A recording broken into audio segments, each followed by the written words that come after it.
Yo, what up? It's your boy One Up Token. In today's video, we got ourselves a brand new video of some of the latest and the greatest gaming updates for this week regarding the Nintendo Switch and plenty of other gaming news updates. If you're new to the channel, make sure you hit that like and subscribe button while I take y'all through the gaming news for this week.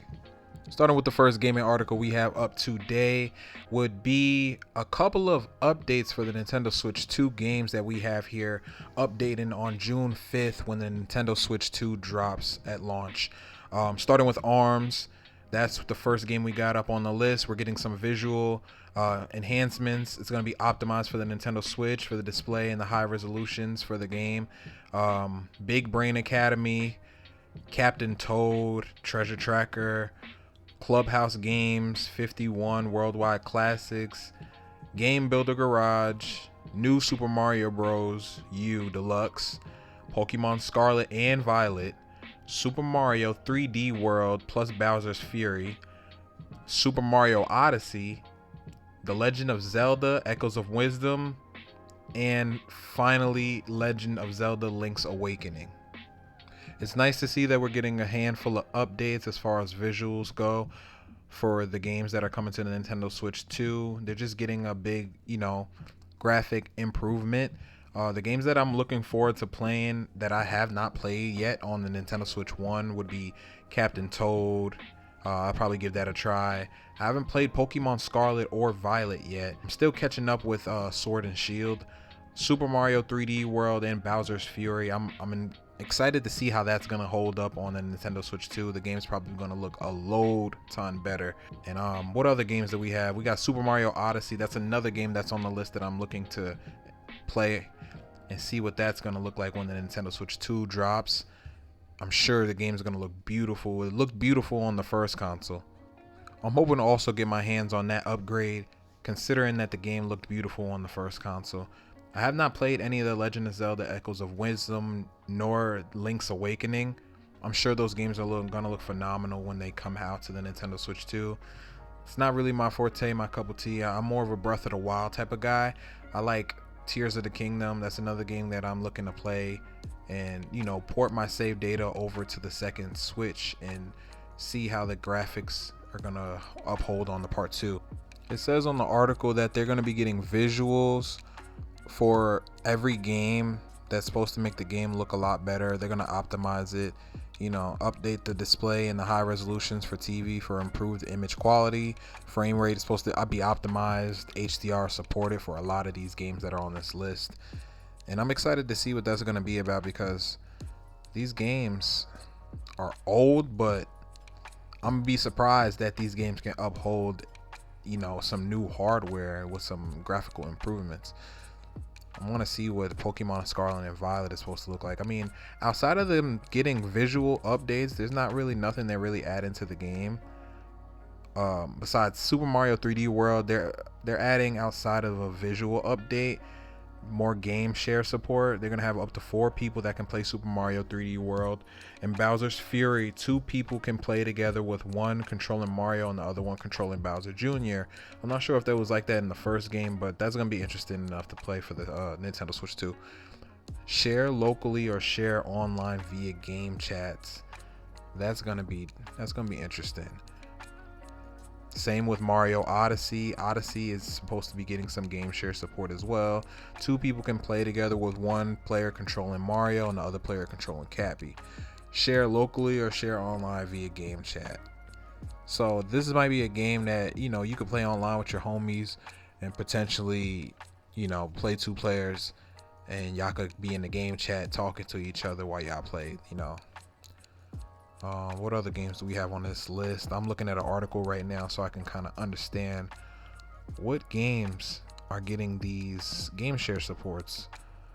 Big Brain Academy, for those that are out there that like playing the Big Brain Academy games, the puzzle games. I'm not a personal fan of those types of games. I might give it a try and see what it's about, but I'm not a personal fan of those types of games. Maybe I should get into those, because I don't do enough brain teasers in a day, or in my life, I guess.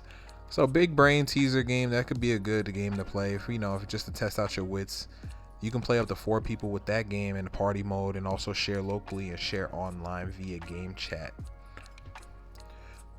Captain Toad Treasure Tracker, also another game on the list that has game share support.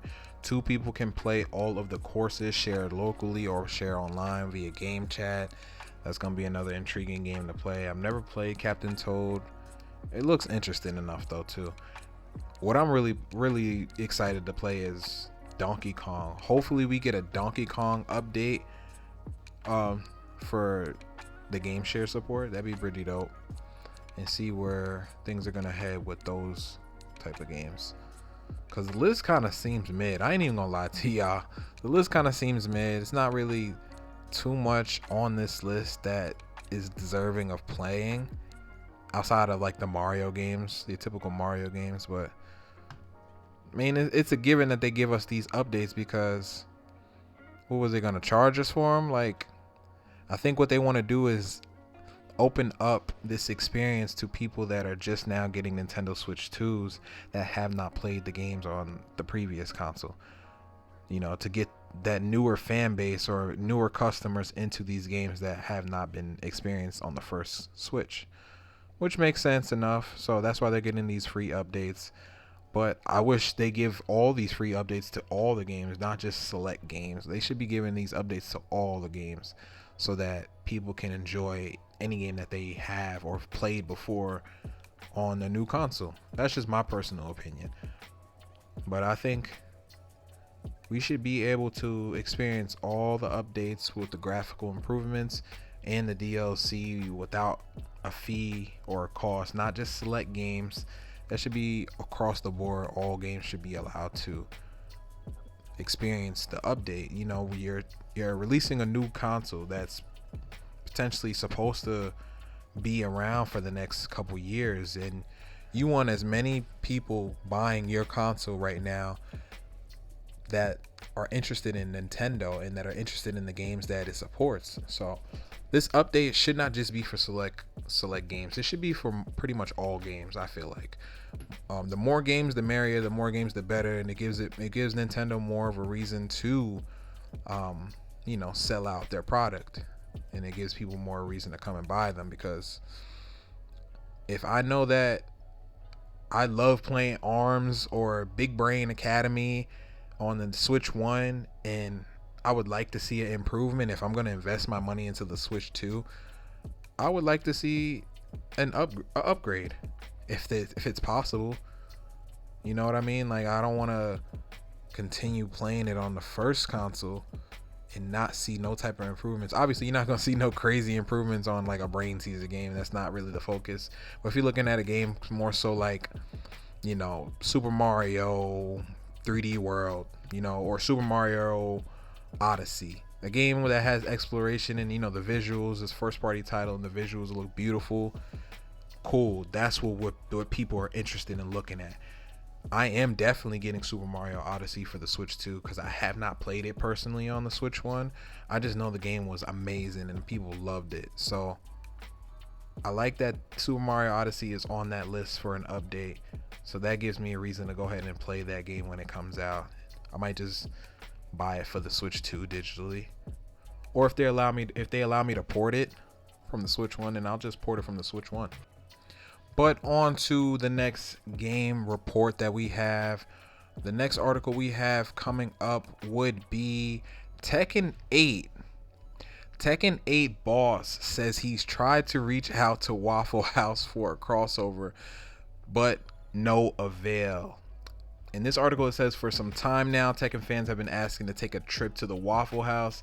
Not in real life, mind you, but in game. And while it sounds like Tekken 8's director is fishing for it, there hasn't been a bite on a line from Waffle House. So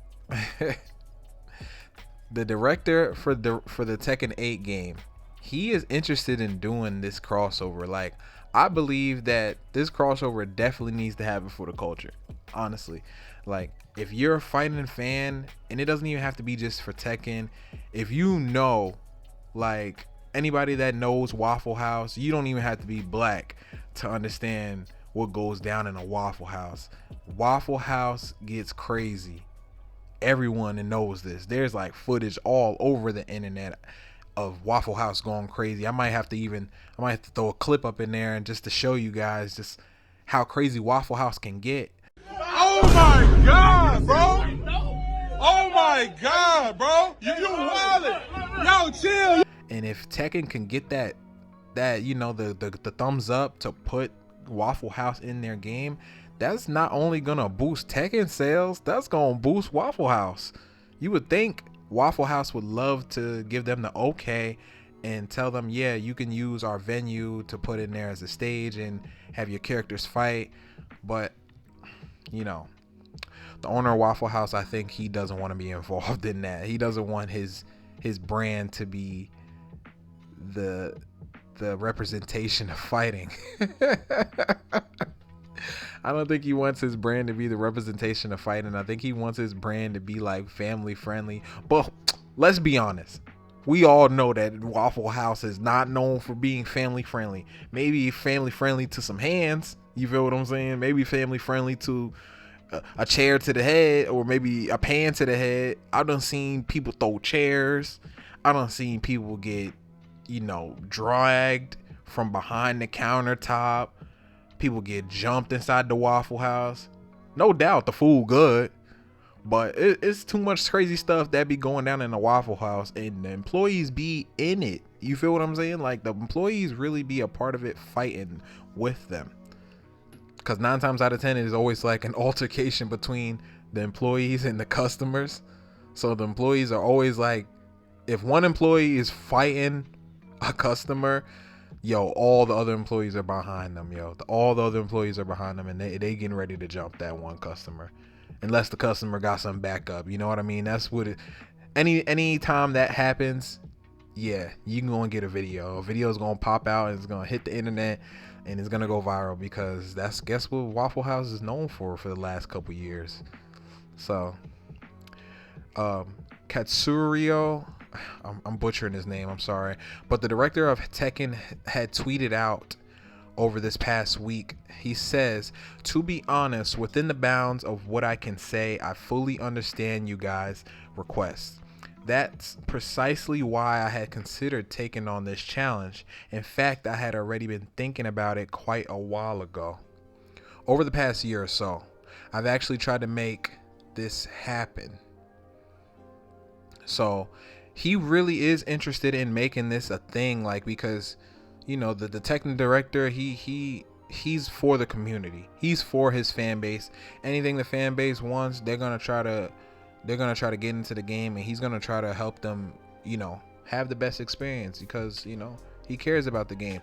And I feel like a lot more developers and directors need to be like that with their games, because, man, that's how you keep a fan base going, man. It don't even got to be everything that people ask for, but if customers could just know that you're out there and you're listening, like, hey, I done spent my hard-earned money on something like this, and I could get a little bit of support, something that needs fixing in the game. If I tweet out to the director and he responds and he can try to make the game better from his side, that's a W, man. That's a good gaming company, or that's a good director, man. You gotta appreciate those types of people, because, you know, they could just be like EA out here, or they could be like Nintendo and not care what you think and just do their own thing, which is pretty much a good 95% of the gaming company, the gaming industry. But you do got some good developers out there that are real down to earth, and they care about their community, and they care about, you know, what their fans think. So that's what we have for the second article. And I think if the opportunity ever arises, I think that the owner of Waffle House should get back in contact with the Tekken community, or the Tekken developers, and make something shake, because honestly, if that happens, this is gonna be like revolutionary for the gaming industry. I ain't gonna lie. It's gonna be revolutionary for the gaming industry, and it's gonna be revolutionary for the black culture. So I'm excited to see how that plays out. Hopefully we get a response. It just seems as though like the Tekken director is reaching out to Waffle House, and the president doesn't want to respond. And all to him, in which I understand, he's probably just like, man, I ain't taking this serious. Like, I don't want my franchise to be, known as something, you know, negative potentially. But it's a video game. At the end of the day, it's a video game. It's not nothing serious, you know. He probably doesn't play video games, so he probably doesn't know what the game persists of. But I think it would be a W. It'd definitely be a W. I'm interested in that. And for our next article, we have up next, Ubisoft reports big losses. Ubisoft reported a 159 million loss for the fiscal year of 2024 and 2025, with a 20.5% drop in the net bookings, which is crazy because we know that Ubisoft has had a bad track record for the past couple years now. Assassin's Creed Shadows just released a few months ago. That game, it came out strong, but you know, other titles came out poor, and they thought Assassin's Creed Shadows was gonna be that game that was gonna take them out of debt. It's gonna take a couple years. I ain't gonna lie to you. Ubisoft has been known for disappointing their community with their games for the past couple years, and that's not something you're just gonna be able to fix overnight, I don't think. You know, they already sold most of their company to someone else. They're trying to recoup as much money as they can to try not to go out of business or potentially sell their rights to another company that will buy them out in a heartbeat probably. So, and we got to stop making games. We need some new titles. We got to stop making games that are like Assassin's Creed or the Far Cry genre games. Or Ubisoft, it's time to come up with something new. It's really time to come up with something new. It ain't hard to come up with something new. Just come up with something that you know that people will be interested in. It's not like your community ain't talking to you. Your community is asking for something new. I'm sure if you just reach out to your community and see what they want, they will tell you what they would like. They've been telling Ubisoft what they wanted out of an Assassin's Creed game, you know? So I think if Ubisoft just play their cards right, they can be back on top, and they can get back to that nostalgia era of Ubisoft where games weren't perfect from Ubisoft, but games were good at one point in time. And it sucks to say that because it hasn't been good from Ubisoft in a while. Like, when I say a while, I'm talking about like a decade, damn near. Like, we have this big surplus of games that Ubisoft drops, and every time they drop a game, it's not even hitting no record numbers for real. It's just like, oh, you know, people look at it as like, oh, that's just another Ubisoft game. Probably got bugs. It probably got glitches. Nobody wants to play it. No, we can pull Ubisoft can pull themselves out of that narrative. And with all the games that are coming out in today's generation, man, it's like they got the fire under them. They got the heat under them because they got a lot to compete against. You know what I mean? You got games like Ghost of Tsushima. You got games like The Last of Us. You got games like Grand Theft Auto 6.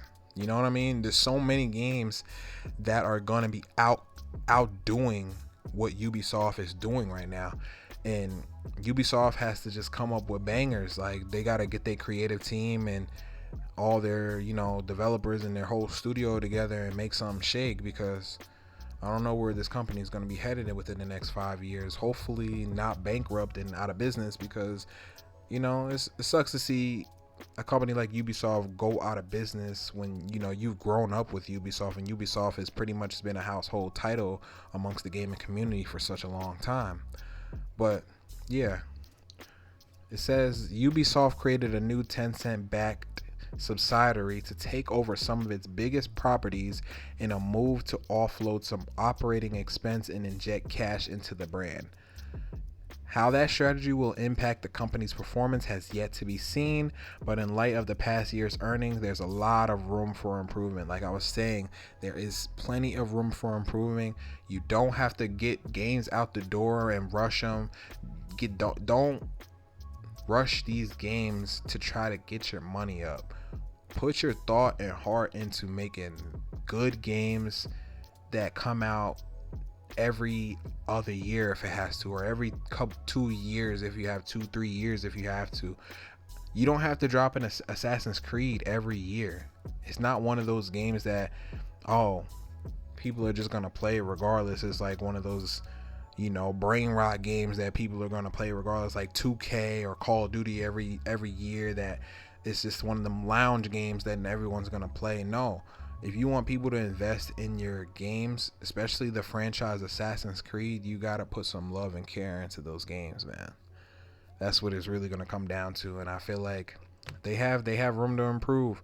Assassin's Creed Shadows, I'm playing that right now, and it's a phenomenal game. It has its moments where you got glitches and the dialogue can be a little underwhelming, but it has its moments, and for what it's worth, it is a good game. I like Shadows, and they're continuing to improve upon it and put updates and add DLC, making the game better. Just keep taking care of a game that is worth taking care of. That's gonna,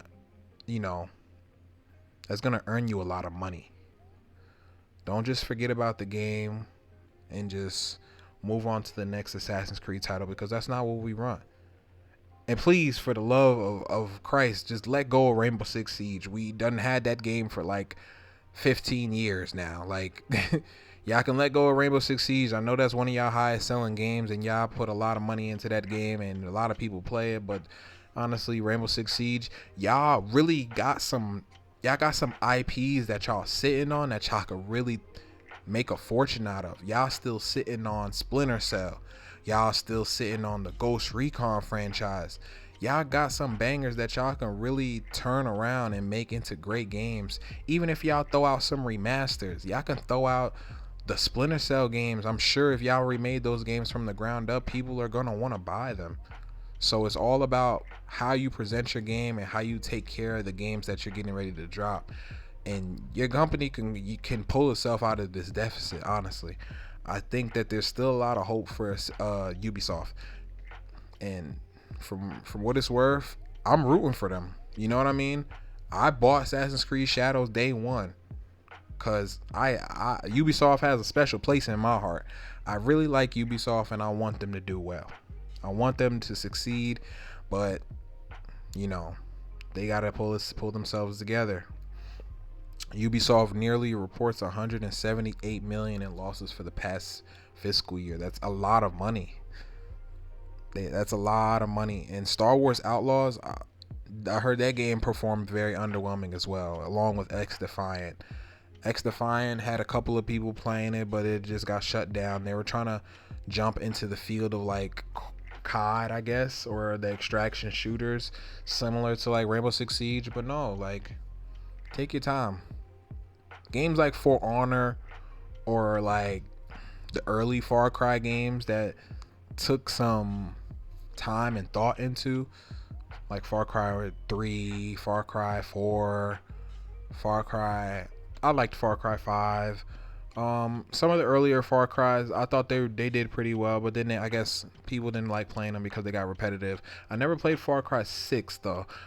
I heard mixed reviews about Far Cry 6, but even then, like, y'all gotta change it up. Y'all don't gotta keep dropping the same game over and over. Y'all can switch it up. Y'all can do something better. Like I said, take those old IPs, make them new. If not make them new, make them look pretty, and you can get your money's worth if you just play your cards right. But in other news, I think they're gonna have a long while and a long time trying to get themselves back on their feet, and they still haven't released how well the Assassin's Creed Shadows sales have performed. I'm interested in seeing how they performed. I would like to see how much they sold. It couldn't have been like crazy, because what they were showing was that they only showed the player count and how many people was playing their game. It was like, what, 2 million day one, which is a lot of people. So I'm assuming there's a lot of people that bought the game, including myself. But I don't think they want to show how much they sold on the game just yet. Maybe until the end of the year, because they fear what investors might have to say or might do regarding their company, and if investors are pulling from them, they're going to be losing money. So to put a long story short, they gotta figure something out. And last but not least, we have one last article. We have a rumor going around saying that Ubisoft games could be coming to the Switch too. Wait, actually, this isn't the last article. We have one more article after this one, but this article says Ubisoft seems to have teased 2 more games that are supposed to be coming to the Switch too. It has been hinted that Assassin's Creed Mirage and Rainbow Six Siege could be coming to the platform. Star Wars Outlaws is confirmed for the Nintendo Switch too. That is interesting because you know, they want to make sure that they get all the games that they can on this new console and make their money's worth. But last but not least, we have rumors of Grand Theft Auto 4 being remastered and brought to the PS5, Xbox Series X and S.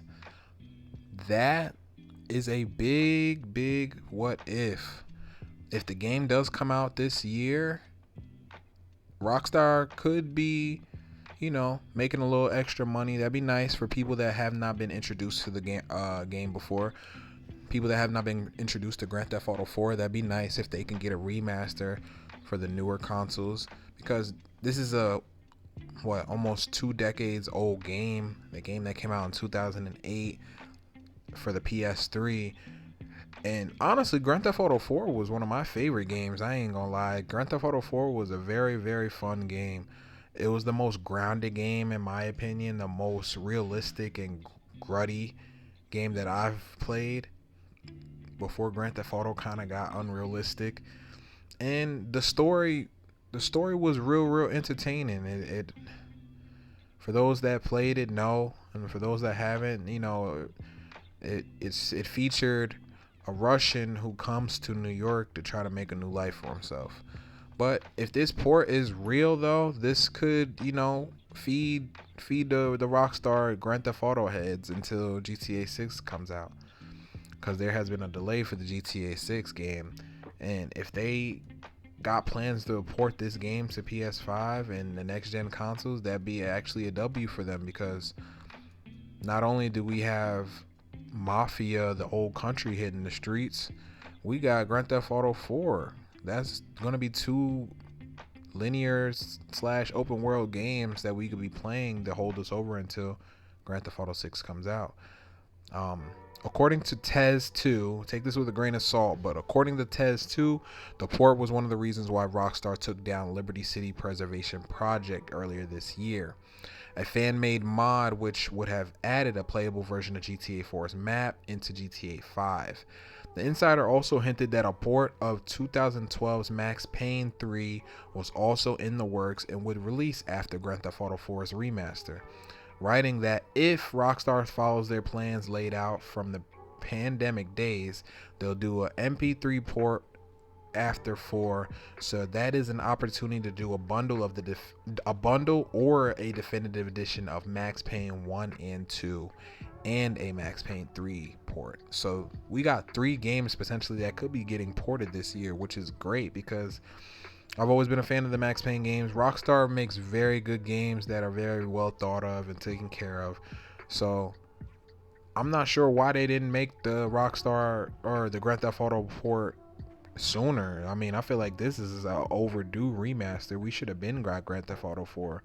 For those that still want to play Grand Theft Auto, I have Grand Theft Auto 4, but I play it for PC because, I can't get it for my PS5, and I'm not gonna boot up a PS3. Not to say that there's anything wrong with the people who are out there that are playing the PS3 and the PS4. I'm not booting up an old console just to play one game when I can just play it on the PC. So this has been an overdue port for a really long time, and I think the game will shine if they do plan on porting the game. And if they do port it, they should port Grand Theft Auto 4 along with all its DLC. So you got, the Ballad Gay Tony, the Lost and the Damned. Those should be ported as well. Those are great side stories and great side antagonists.